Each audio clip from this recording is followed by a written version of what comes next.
శ్రీ గురవే నమః. భగవన్నామాన్ని జపించే వాళ్లకు ఎలాంటి భయము లేదు. రామనామ జపతాం కుతో భయం అంటున్నాడు ప్రహ్లాదుడు. భగవన్నామం మీద రుచి కలగటం అనేది మహాపురుషుల యొక్క అనుగ్రహ విశేషం.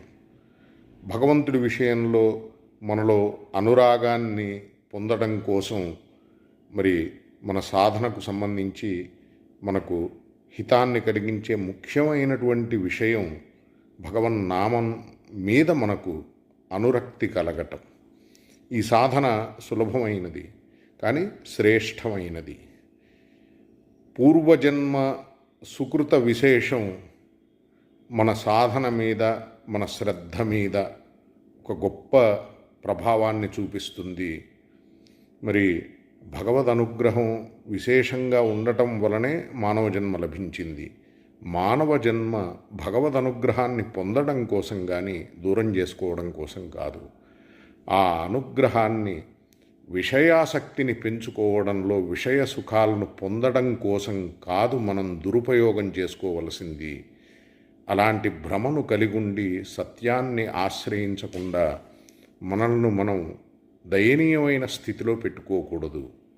మన స్వరూపాన్ని అనుసరించి భగవంతుడి విషయంలో భక్తిని, జ్ఞాన వైరాగ్యాలను పెంపొందించుకోవాలి.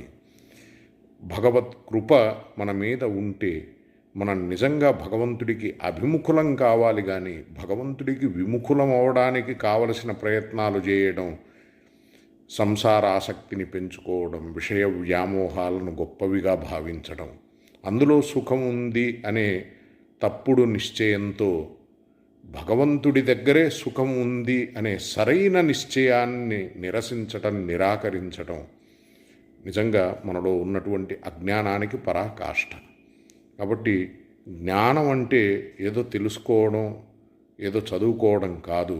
భగవద్ విముఖతను దూరం చేసుకోవడం, భగవంతుడికి అభిముఖులం కావడం, భగవంతుణ్ణి శరణు వేడటం, భగవంతుణ్ణి ఆశ్రయించే సద్బుద్ధిని, వివేకాన్ని కలిగి ఉండటం. హరయే నమః, గురవే నమః.